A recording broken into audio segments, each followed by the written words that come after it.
Everybody is unique, and you don't want to rely on the statistics. You want to be sure that you know what's right for you.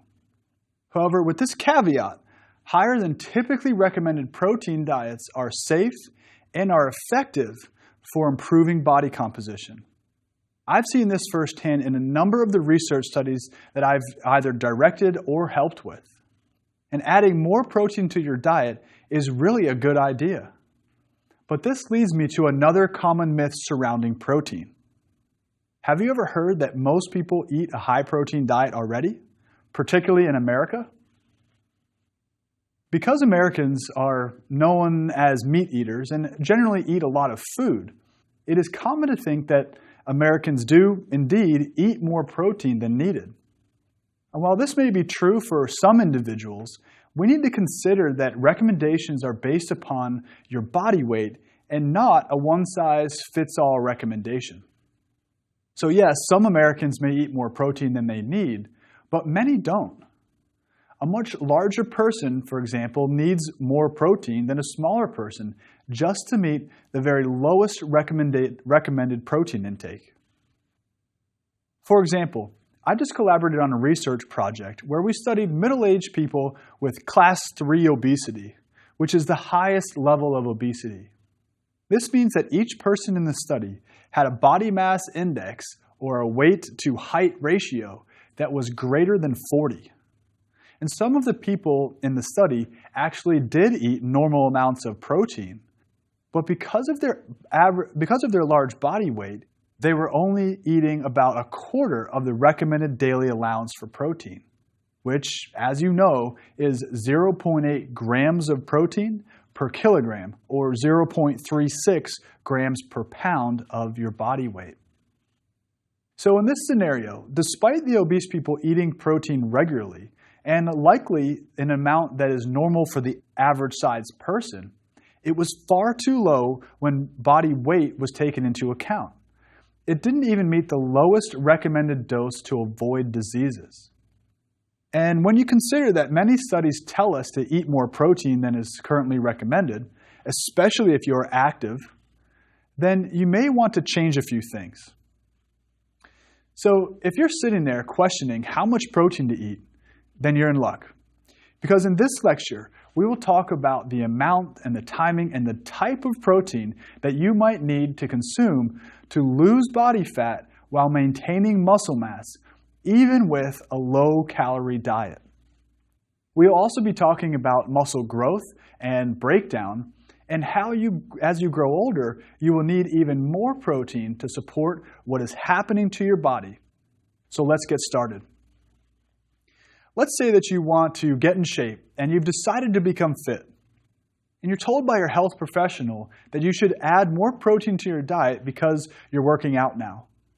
You may say, won't adding protein just make me big and bulky? Absolutely not.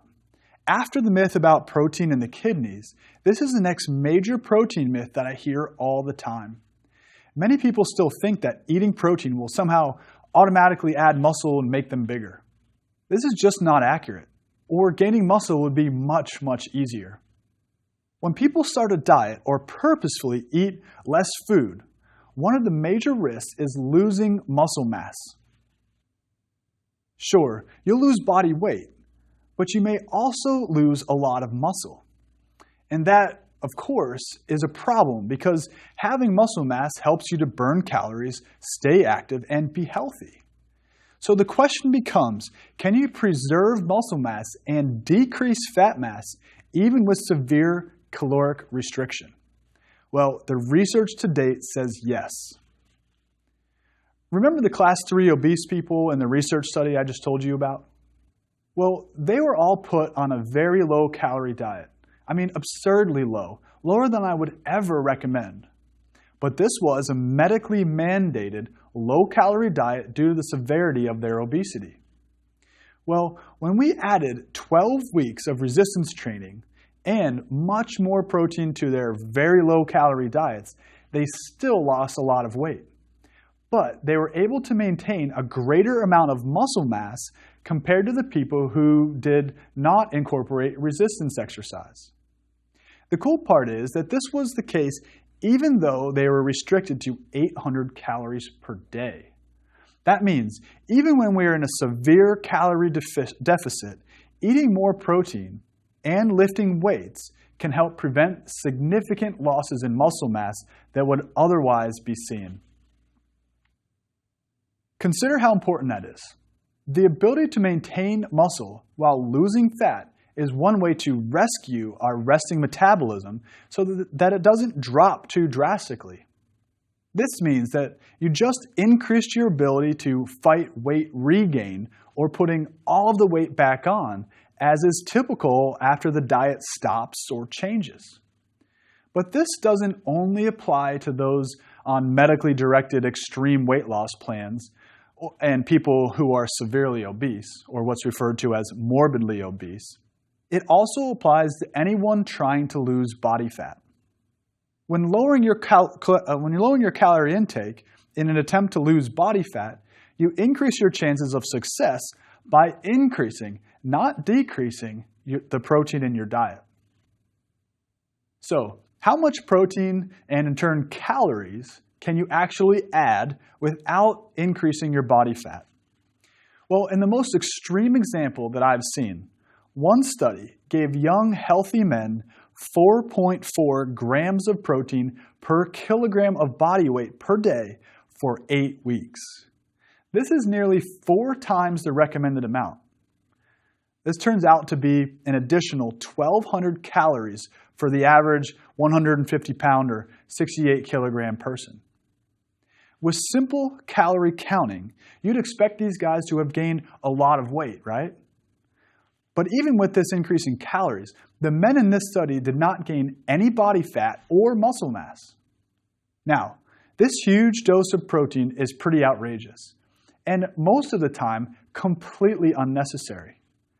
But what about more reasonable increases in protein? Another study did just that.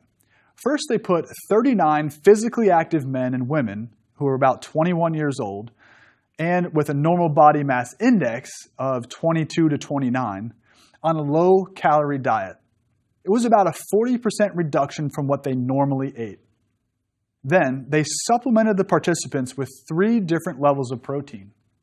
One group got the recommended dietary allowance, or RDA, for protein, which was 0.8 grams per kilogram of body weight.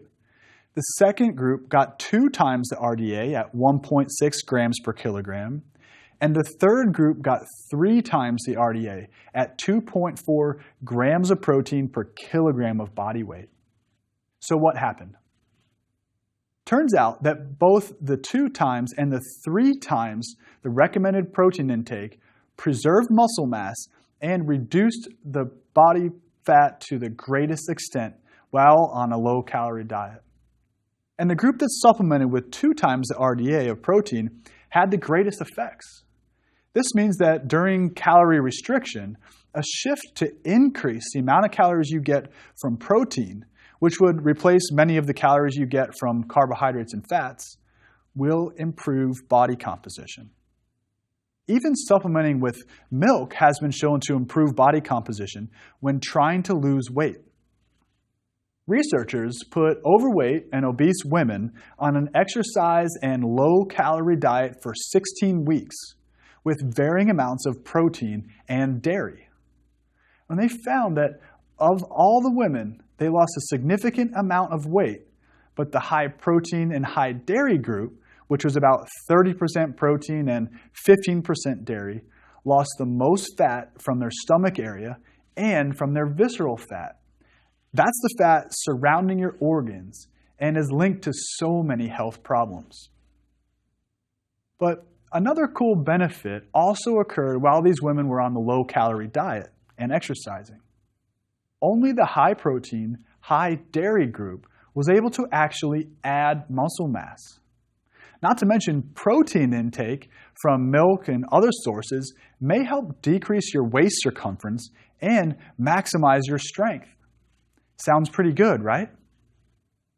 So simply putting yourself on a low-calorie diet isn't enough. Yes, you need to know something about the quantity of food you eat and drink, because a deficit in calories does create weight loss. but the type and quality of your calories matters too. If you want to lose fat, but also preserve your muscles, or even add muscle to help with your performance, mobility, and metabolism, then you should seriously consider increasing the amount of protein you eat. So research pretty clearly shows that people who add more protein to their diets tend to improve their body composition, particularly when exercise is also included. But what about massive amounts of muscle that we risk losing as we age? As you know, if you don't work to keep your muscle mass, you will lose muscle mass every decade after about 30 years old or so. The health implications and your ability to just move around depend upon keeping some of your muscle mass. Have you ever seen the older people you know losing lots of muscle? So what can you do? Particularly as an older adult, is there anything you can do about the amount of protein you consume to preserve or even prevent the muscle loss or even increase muscle protein synthesis? Yes, but first a little physiology lesson. When we talk about muscle protein balance, it is important to talk about both the synthesis part, which is known as anabolism or muscle growth, and the degradation part, which is known as catabolism, or muscle breakdown. If synthesis matches degradation, you would not gain or lose any muscle. If, however, degradation is greater than synthesis, you would be losing muscle. Additionally, one really interesting thing about aging is that certain changes occur that actually make it harder for an older adult to use protein to build or maintain muscle mass. The body actually starts to resist anabolism or growth with age. This process has cleverly been coined anabolic resistance. Interestingly, even after consuming an amount of protein that is known to increase muscle protein synthesis, the synthesis response is lower in older adults compared to younger adults. So even though you hear about specific protein intakes like 0.8 grams per kilogram of body mass per day, that is recommended to avoid disease states or muscle wasting, and it is far too low to actually optimally improve body composition, especially as you age. But what is the effect on muscle protein synthesis if you get your protein dose after exercising? For example, we know that the ideal dose of protein after exercise to stimulate muscle protein synthesis or muscle growth, as well as a host of other benefits, is about 20 to 25 grams of protein. The research was done only with young men. However, most experts use the same range for young women.